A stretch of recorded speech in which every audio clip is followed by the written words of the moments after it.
पिछले एपिसोड में हमने एक बहुत गहरा सवाल उठाया। जब कुछ भी नहीं था, न धरती, न आकाश, न प्रकाश, तब क्या था? वेद कहते हैं सब कुछ एक स्पंदन से शुरू हुआ।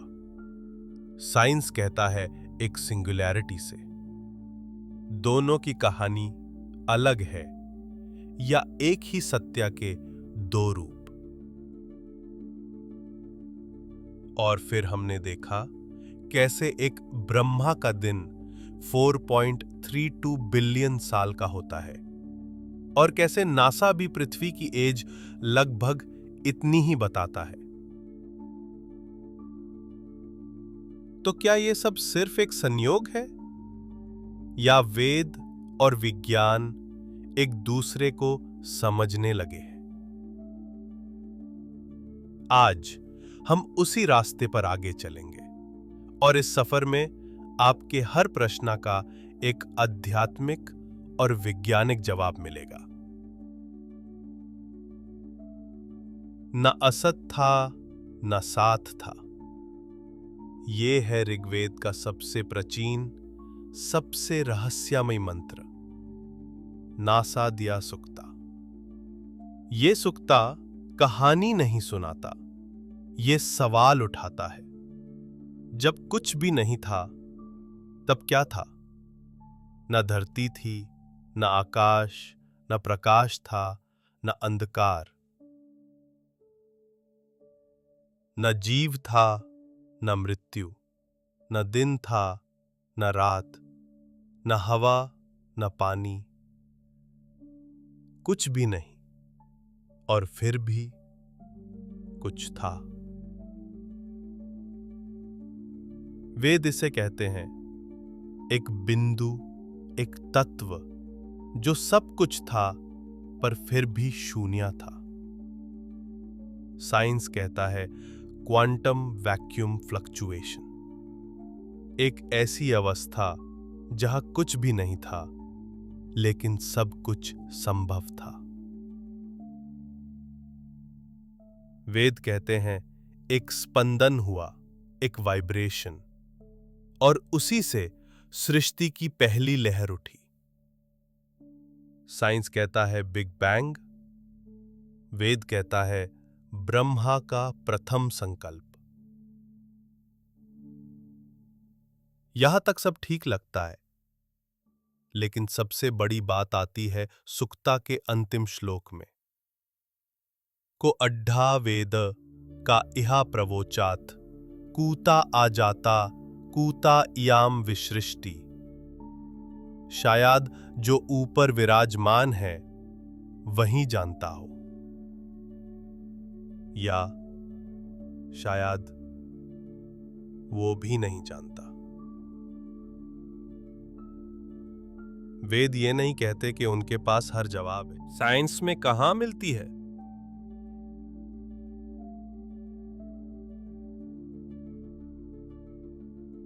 सोचो, जहां साइंस अभी भी सिंगुलैरिटी के बाद के बस परखुल पॉइंट सेकेंड्स को समझने की कोशिश कर रहा है, वेद पहले ही कह चुके हैं वक्त का भी एक आरंभ था और शायद उसका भी ज्ञान किसी के पास नहीं। नसादिया सुक्ता हमें सिर्फ उतने ही ज्ञान तक ले जाता है जितना हम तैयार है समझने के लिए।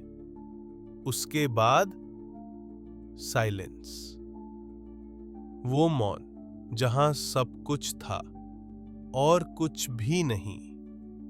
पॉज। क्या तुमने कभी सोचा है हम जिस दुनिया में जीते हैं क्या यही सब कुछ है? वेद कहते हैं नहीं। वेद बताते हैं एक बहुस्तरीय ब्रह्मांड के बारे में जिसे हम कहते हैं 14 लोक। टोटल 14 लोक, 7 ऊपर के, 7 नीचे के। हर लोक का अपना नियम है, अपना समय, अपनी गति, अपना तत्व। चलो एक एक करके समझते हैं।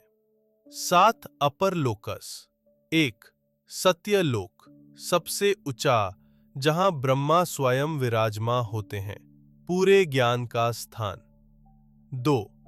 तपोलोक, ऋषियों का लोक, ध्यान और तपस्या का प्रमुख केंद्र। 3. जानलोक, देवों के भी ऊपर के जीव इस लोक में स्थित हैं। 4. महारलोक, ये लोक समय से पारे माना गया है। 5. स्वर्गलोक, इंद्र का राज्य, आनंद और सुख का स्थल। 6. भूवरलोक, देवों और मनुष्यों के मध्य का लोक। 7. भूलोक, जहां हम हैं, पृथ्वी। 7 लोअर लोकास। 1. अटल लोक, माया और इल्यूजन से भरा हुआ। 2. विताल लोक, तांत्रिकों और सिद्धों का लोक। 3. सूतल लोक, प्राचीन राजा बाली यहां राज करते हैं। 4. तालताल लोक, रहस्य और आंतरिक शक्तियों का लोक। 5. महताल लोक, नागों और गुप्त ज्ञान का स्थान। 6. रसताल लोक, अंधकार और विषक्ता से भरा हुआ। 7. पताला लोक, सबसे नीचे का लोक, यहां तक कि समय भी धीमा पड़ जाता है। साइंस कहता है मल्टीवर्स एग्जिस्ट कर सकता है। वेद कहते हैं ये 14 लोक भी एक प्रकार के डिमेंशंस हैं। और सबसे चौंकाने वाली बात, वेद कहते हैं हर लोक में समय की गति अलग होती है। एक देवता का एक दिन इक्वल मनुष्य के हजारों साल। एक ब्रह्मा का दिन इक्वल 4.3 बिलियन ईयर्स। ये रिलेटिविटी का वैदिक वर्जन है। आइंस्टाइन ने 1905 में बताया समय हर जगह एक जैसा नहीं होता। वेद 5000 साल पहले कह रहे थे समय हर लोक में अलग है। और अगर आत्मा एक शरीर से निकालकर दूसरे लोक में जाती है तो क्या ये एस्ट्रल ट्रैवल है या फिर क्वांटम लेवल डायमेंशनल शिफ्ट? ये सिर्फ धार्मिक भावना नहीं, ये एक कॉस्मिक मैप है। हर लोक एक वाइब्रेशन लेवल है। जितनी उचित आपकी फ्रीक्वेंसी, उतना उचित आपका लोक। ये ब्रह्मांड का ब्लूप्रिंट है, जिसे हमने कहानियों के रूप में सुना लेकिन समझा नहीं। काल, एक ऐसा चक्र जो कभी रुकता नहीं। वेद कहते हैं समय सीधा नहीं चलता, वो चक्र में घूमता है। इस चक्र का नाम है काल चक्र और इसके 4 पायल हैं। युग, वेद के अनुसार हर एक महायुग में 4 युग होते हैं। 1. सत्य युग, 17,28,000 साल। 2. त्रेता युग, 12,96,000 साल। 3. द्वापर युग, 8,64,000 साल। 4. कलियुग, 4,32,000 साल। एक चतुर्युग होता है, 4,43,20,000 साल। और 1000 ऐसे चतुर्युग इक्वल्स ब्रह्मा का एक दिन इक्वल्स 4.3 बिलियन ईयर्स। ये वही सांख्या है जो नासा के हिसाब से पृथ्वी की अप्रॉक्सीमेट एज है। कोइंसिडेंस या फिर वेद के समय गणित ने हमेशा से ये सच जानता था। अब आइए बात करते हैं एंट्रोपी की। साइंस कहता है हर सिस्टम धीरे धीरे अशुद्ध होता है। ये एंट्रोपी है, डिसऑर्डर की ओर बढ़ना। और जब सब कुछ टूट जाए तब होता है रीबर्थ। वेद भी यही कहते हैं, कली युग के बाद सब कुछ विनाश होगा और फिर से एक सत्य युग का जन्म होगा। एक cycle of destruction and rebirth. जैसे ऑटम के बाद विंटर, फिर स्प्रिंग, जैसे तांडव के बाद शांति। इसका और एक एंगल है, ह्यूमन कॉन्शियसनेस। कहा जाता है सत्य युग में मनुष्य के शरीर और मन ज्ञान से भरपूर थे। कलयुग में अंधकार और मूल्य भ्रष्ट हो चुके हैं। ये एवोल्यूशन नहीं, ये डिवोल्यूशन है। और फिर जैसे ही मनुष्य अपने अंदर की दिव्यता को फिर से पहचानता है, काल चक्र फिर से सत्य युग में प्रवेश करता है। क्या हम इस वक्त कलियुग के अंतिम चरण में हैं? क्या अगला युग एक नई कॉन्शियसनेस लेकर आएगा? वेद कहते हैं समय सब कुछ बदल देता है, और जब समय स्वयं बदलने लगे तब समझो युग पलट रहा है।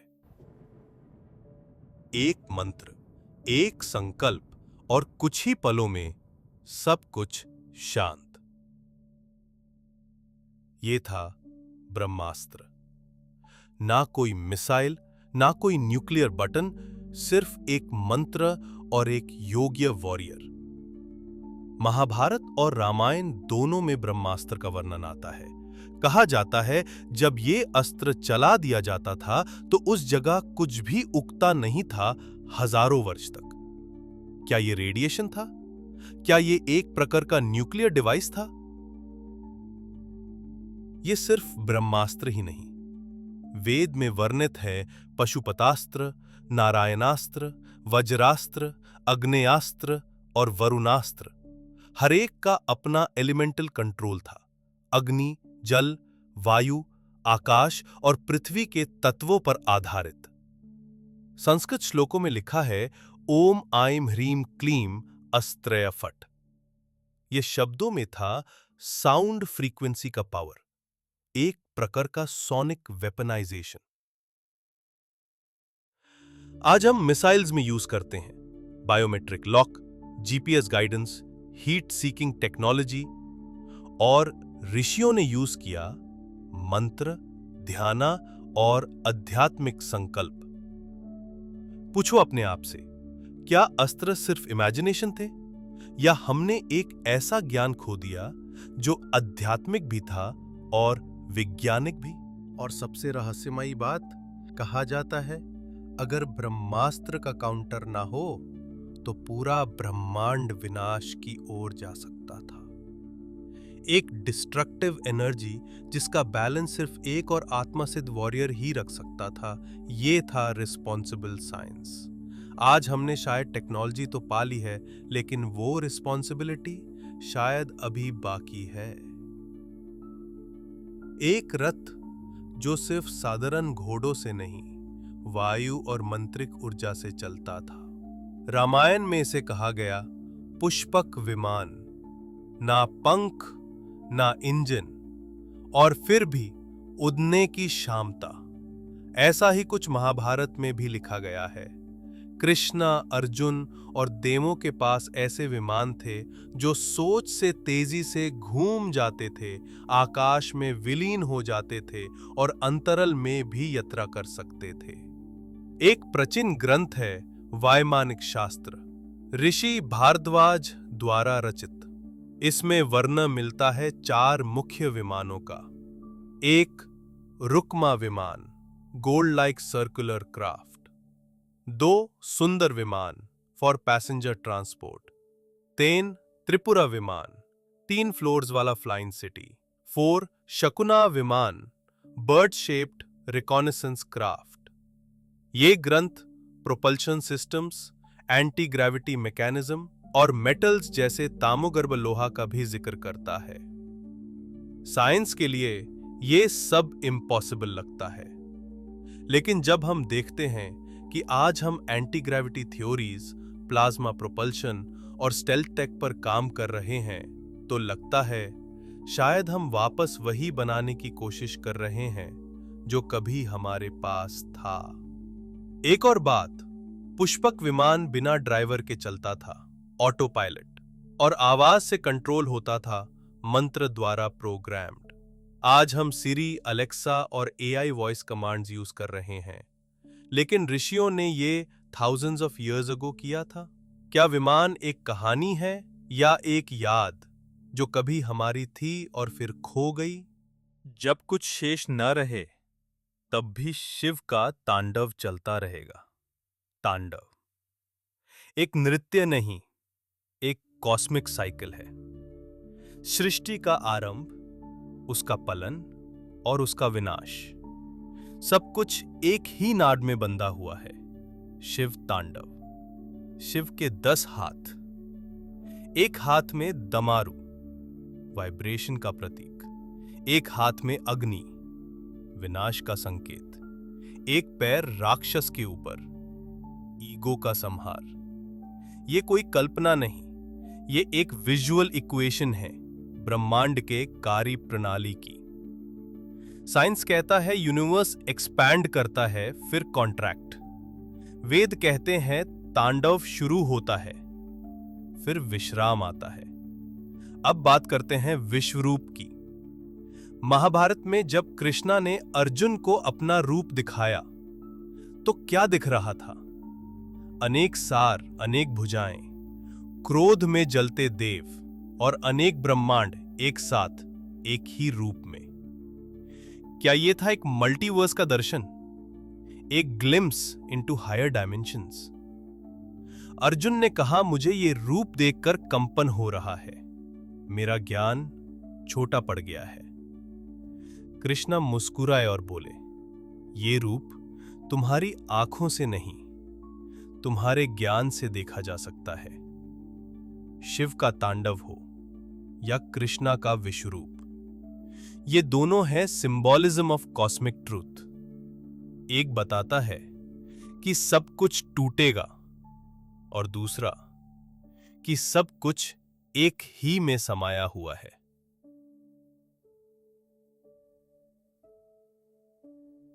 हमने देखा कैसे वेदों का ज्ञान साइंस के सबसे नए थियरी से मिलता है। एक बिंदु से सृष्टि का जन्म, 14 लोकों का स्ट्रक्चर, युगों का चक्र, एस्ट्रॉन का एटॉमिक ज्ञान और विमानों की रहस्य यात्रा। लेकिन यह तो सिर्फ प्रारंभ था। वेद कहते हैं, जो दिखता है वो माया है, जो छुपा है वही सत्य है। अगले एपिसोड में हम जाएंगे और भी गहराइयों में, जहां हम देखेंगे मनु और प्रजापति का डीएनए ज्ञान, वेदास में कंप्यूटर और कोड लाइक लैंग्वेज का जिक्र, और क्या भगवान विष्णु का अनंत शेष नाग एक सिंबॉलिक डेटा स्ट्रीम था। ये ज्ञान वर्ष है जहां हर कहानी एक प्रश्न बन जाती है और हर प्रश्न एक खोज।